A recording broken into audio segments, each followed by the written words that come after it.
दोस्तों आज के हम इस वीडियो में बात करने वाले हैं टाइगर श्रॉफ की जो उनकी आने वाली बागी फ्रेंचाइजी है उसका चौथी किस्त का टीजर आ चुका है। और इस टीजर को देखने के बाद में मुझे दोस्तों बहुत सारी बातों पर रियलाइजेशन हुआ जिसे देख करके शायद आप लोगों को भी ये लगेगा कि शायद ये टीजर इन्होंने बिल्कुल कॉपी पेस्ट ही मार दिया। सबसे पहले अगर मैं इसमें स्टार कास्ट के बारे में बात करूं तो उसकी स्टार कास्ट टाइगर श्रॉफ के अलावा इसमें एक संजय दत्त है जो कि एक विलन की और कमाल के खुकार विलन के रूप में आपको दिखाई देंगे।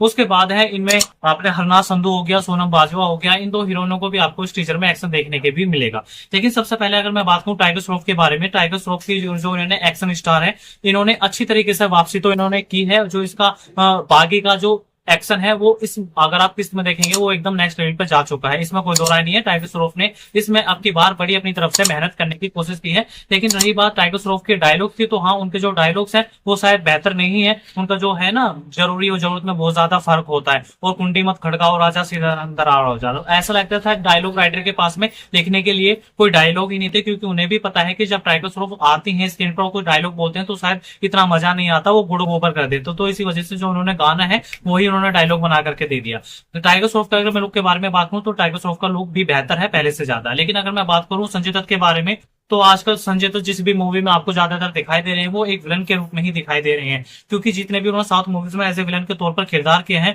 वो सारी बॉक्स उस पर कामयाब मूवी रही है। लेकिन शायद ये एक ऐसी मूवी हो सकती है जिसमें संजय दत्त एक लंबी दाढ़ी, लंबे बाल और खूंखार पेंट कोट पहन करके जहां चाकू मार धाड़ जो कुछ भी उनके हाथ में आ रहा है सब कुछ मार धाड़ कर रहे हैं। लेकिन मुझे नहीं लगता कि शायद वो बिल्कुल एनिमल का 2.0 वाले वर्जन में उन्होंने कॉपी पेस्ट बिल्कुल कर दिया है गया है। जिस तरह की आप टाइगर श्रॉफ को देखोगे, जब टाइगर श्रॉफ को कॉरिडोर वाला एनिमल में वो जो सीन होता है सारे के सारे मास्क लगा करके आते हैं, बिल्कुल आपको भी उसमें वही सीन मिलेगा। और रही सही बात तो उन्हें लगाया यहाँ पे हीरोइन का भी क्या काम है, तो चलो हीरोइन को भी यहाँ पर तो मैं एक्शन दे देता हूँ। तो यहाँ पर हीरोइन को भी उन्होंने एक्शन सीन पकड़वा दिया, चाहे वो सोनम बाजवा हो चाहे वो सरनाज हंधू हो। और उन्होंने सरनाज हंधू का अगर आप एक्शन उठा करके देखेंगे, जब वो चाकू से लेकर के किसी एक मतलब कि एक कैरेक्टर को अपने सर के ऊपर से उठा देती है, तो वो देखने में वो जो एक्शन सीन है वो ऑडियंस को इतना ज्यादा कन्विक्शन उस सीन में नहीं आता। जो उसका मूवीज का जो विजुअल इफेक्ट्स है वो शायद आपको इतना कन्विंसिंग नहीं लगेगा, जो एक्शन है वो उतना ज्यादा प्रोमिसिंग नहीं लगेगा। इसे देख करके आपको शायद मौलिकता की कमी आएगी, कहीं ना कहीं नकलीपन या बनावटीपन की आएगी। इसीलिए वजह से कहा जाता है कि नकल के लिए भी अकल की जरूरत होती है।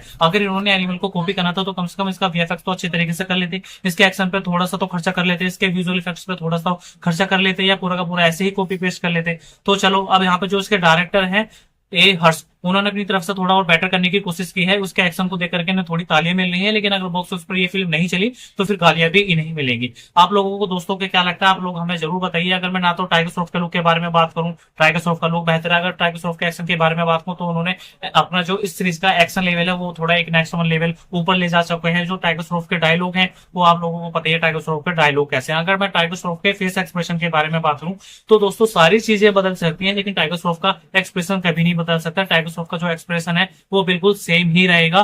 That is not going to be changed at any cost. अगर आप उन्हें कुछ भी दे दीजिए वो एक ही तरह के एक्सप्रेशन करेंगे। इसके एक्शन के बारे में बात करूं तो उन्होंने इसका एक्शन भी कॉपी कर लिया, वो चाहे केजीएफ का हो, चाहे मार्को का हो, चाहे एनिमल का हो। संजय दत्त एक विलन के तौर पर यहाँ पर देखे हैं, एक हुकार विलन के तौर पर यहाँ पर देखे हैं, लेकिन पता नहीं उनका भी वहां पर शायद उनका नया टच इनके एक्शन के रूप में वो नहीं दे पाई। विजुअल इफेक्ट्स के बारे में यहाँ पर नहीं देखा है। रही बात सोनम बाजवा, चलो सोनम बाजवा ने अपनी तरफ से जितनी कोशिश की है वो यहाँ पर देखते हैं वो एक विलन के तौर पर यहाँ पे एक्शन करती नजर आएंगी या एक किसी प्रेमिका के किरदार में यहाँ पर निभाती नजर आएंगे। अगर आप मुझसे पूछेंगे मैं इसे अपनी तरफ से कितने स्टार दूंगा, तो दोस्तों इसे मैं अपनी तरफ से 2 स्टार आउट ऑफ 5 दूंगा। आप लोगों को क्या लगता है आप हमें कमेंट बॉक्स में जरूर बताइए, और मिलते हैं मैं आपसे नेक्स्ट वीडियो में। तब तक के लिए धन्यवाद, और आप हमारे चैनल को सब्सक्राइब करना मत भूलिएगा। धन्यवाद।